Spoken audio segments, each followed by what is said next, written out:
और चाइना के बीच की एक लैंडलॉक कंट्री नेपाल, जहां पर जेंजी रेवोल्यूशन देखा जा रहा है, उसकी थोड़ी सी पॉलिटिकल हिस्ट्री समझते हैं। 2008 में यहां पर फेडरल डेमोक्रेसी एस्टैब्लिश हुई थी, जिसने 240 ईयर ओल्ड मोनार्की को खत्म किया था। मतलब बेसिकली किंग रूल खत्म किया था। किंग ज्ञानेंद्र शाह थे, जो कि शाह डायनेस्टी से आते थे, वो स्टेप डाउन हुए थे। इसके पीछे 1996 से लेके 2006 मतलब 10-12 साल का एक बहुत बड़ा जन आंदोलन जिसे कहते हैं, रेवोल्यूशन देखा गया था, माओइस्ट इंसर्जेंसी भी जिसे कहते हैं।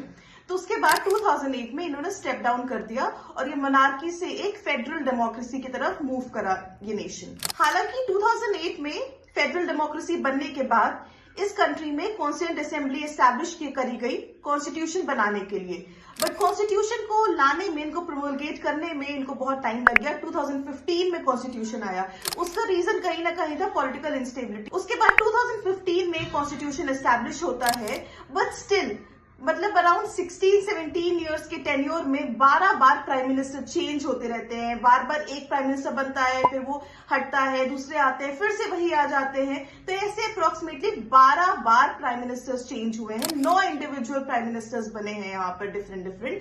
तो ये चीज दिखाती है कि कितनी ज्यादा पॉलिटिकल इंस्टेबिलिटी थी। और जो जेंजी थे, जेंजी का बेसिकली मतलब होता है 1997 से लेके 2010 तक जो पैदा होते हैं, तो वो इस टाइम पे यूथ हैं। तो यूथ में इस बात का काफी ज्यादा गुस्सा था, बिकॉज ऑब्वियस सी बात है, अगर करप्शन होगा पॉलिटिकल पार्टी में और कंट्री की पॉलिटिक्स में इंस्टेबिलिटी रहेगी, तो हमारे बहुत सारे नुकसान होते हैं, यूथ को एम्प्लॉयमेंट नहीं मिलता है। तो ये सारी चीजों को लेकर जेंजी नाराज थी। बट नाराजगी का ट्रिगरिंग पॉइंट था social media ban. It was not the only reason but a triggering point.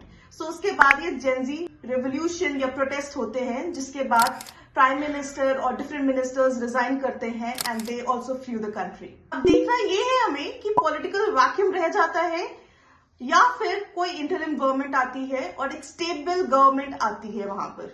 वो तो आने वाला वक्त बताएगा।